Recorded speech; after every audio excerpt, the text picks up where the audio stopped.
God kvöld, og takk for at jeg slapp jeg stand her framfor i kvöld. Jeg har skrivet meg en røve. Annars pleier jeg samme brødlop og ting som røver på den. Tar jeg så om.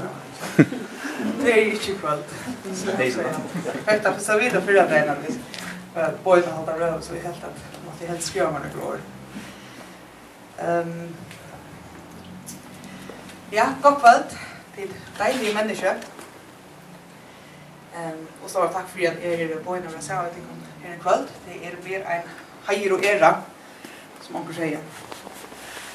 Skalde William Heinesen, han sier en av stedene at nutiden begynte så smått å fortrenge den umåtelige lange og seiglivet det færøyske middelalder. Og så les var min kjensla eisne i dagen i desember i 2006 da lagtinget vi 3 vidger samtykte brøytingene i Resselåne og i grein 206 B. Vi minnes det alt. Dessa tøyene som tentreie ta i Rasmus var lieslige i glittner og Fabian seg å stå opp. Fyre hans er rette og li om li strødde seg sammen vi en rikve av høringående folk i måte til diskriminerende til diskriminasjon som han er ved fyr. Og bildene er ikke omedelig høyt i akkurat lille paradiset. Og vi finner så tog bedre et nejut og ikke minst slåbrådende i åraskiftet til grunnleggende målene og til grunnleggende spurningene, såsom toleranse og intoleranse, vujskiktene og trångskiktene, og ymser fætene av kristne bådskapen om næsta kærleika.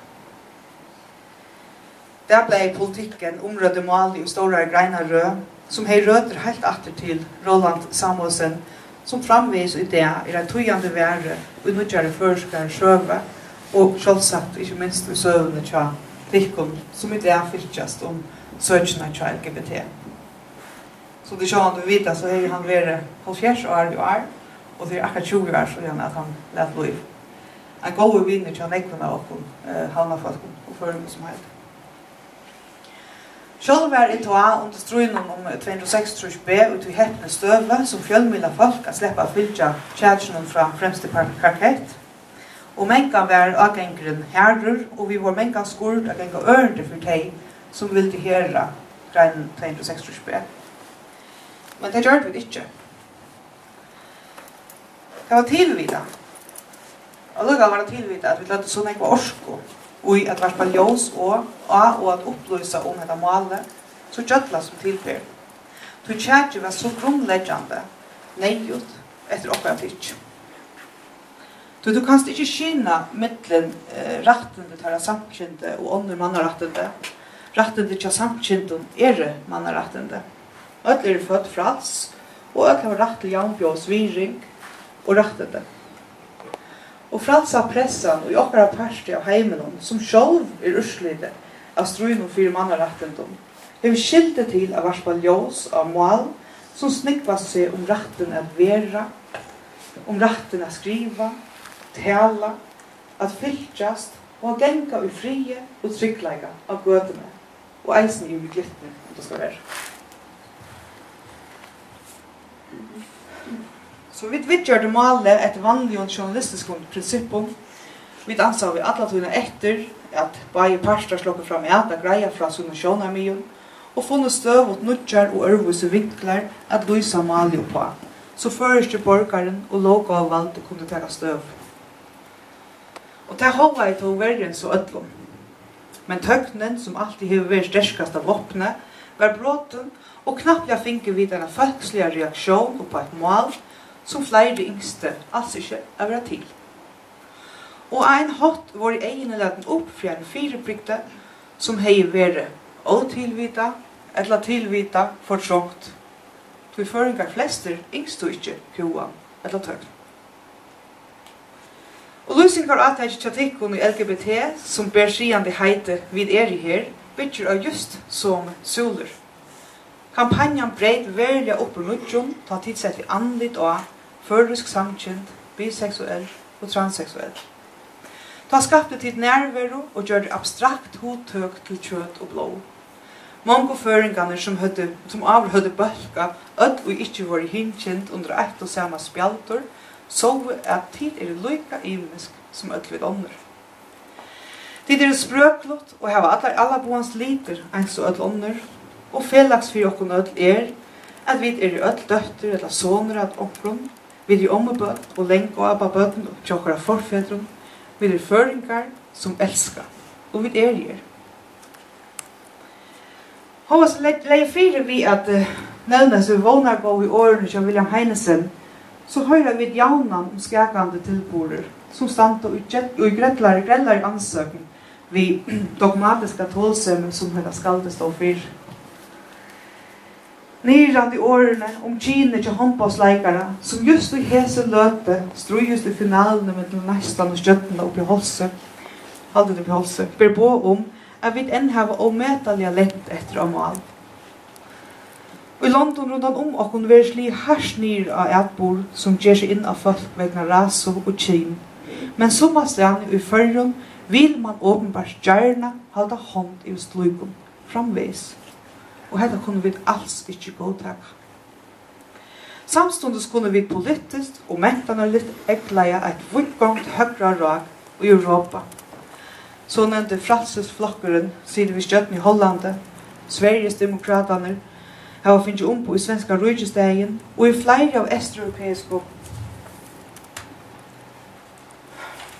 London har vuttgångt til høgra flokkar, at nu jobbik i Ungarn finnes stora undertøko, for stedene myon vi avlåpen av jøtar og sigøynare.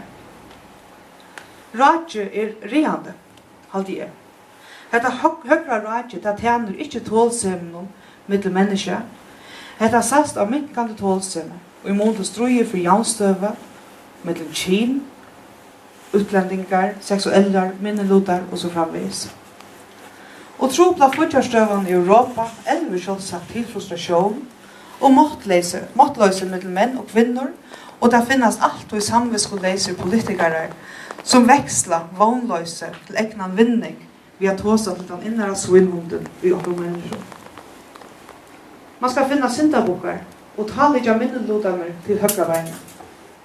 Frasortering av fostrum vi smavis menningarterne, då det kommer litt av samfunnet til byre, ekkeslige forfylkingen av sigøynaren, forfylking av illegale innvandraren og seksuelle minnelodom. Alt slukt som vekker og honalige minner om et annet reande tøyarskei i søvjokkara. Aktuella mal i Førjun og gongten i Europa i høver minner okkon også at det grunnleggende mannarettene alls ikke er sjålsøkt. Det må være okkon ødlom greit at vunnen retten de halda ikke i allar javer, bare at det er vunnen. Hetta sa sannelig eisen i atter og i mån til det velfra samfunnet som vi tar være så god vi, og som nå stender for skåten. Og det er just i hese strøynen at fellesskaperen LGBT hever sin fornemmeste leiklod, og at ongan iva være at jeg halte at tid utfylla henda leiklod til oke vi kryss og slanke. Vi åren og fyrrande formann i januarfloksens, som i nøybråtande røv og søyne Ola Søkke Aftan og i Græsakjære tok såleis til. Det er godt vi en fellesskapet som vi klarskikne, opplysning og vitan tiar lente så blomman kan spretta. Eisen i hese søk det galtande at håsemi og tålinte det gå ampo og i hånden av orstakarsmannen så loksens beie, grør og sprettor. Fralse og velfyr hins einstaka hever alltid vært malig av sosialdemokratiske rørslene, og det okkara mål at öll mennesker skulle ha møleika at